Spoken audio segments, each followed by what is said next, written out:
Okay, hai, apa khabar guys? Alright. So, bagi pengguna Alphard di luar sana, video ni untuk anda ya. Video ni untuk anda. Okay, baik. So, hari ni kita ada sebiji kereta Toyota Alphard. So, apa masalah kereta ni? Kamu nampak aku pegang ni. Ini nama dia coupling steering. Okay, apa jadi kat ni? Zoom dekat sikit. So, nampak tak? Coupling steering dia ni dah bergerak. Ni. So coupling steering dia ni dah bergerak. Nampak tak? Okay, baik. So bila coupling steering ni dah bergerak, apa jadi? Keluar bunyi lah. Okay, so lalu jalan tak rata, time berhenti main-main steering, dia ada bunyi. Bunyi yang kuat dan tak senang bagi telinga kita.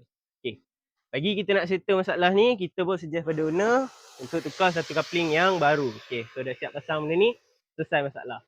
Bagi korang semua yang nak check suspension, nak check aircon, boleh datang check kami di Fizi Motorsport Taman Ipoh.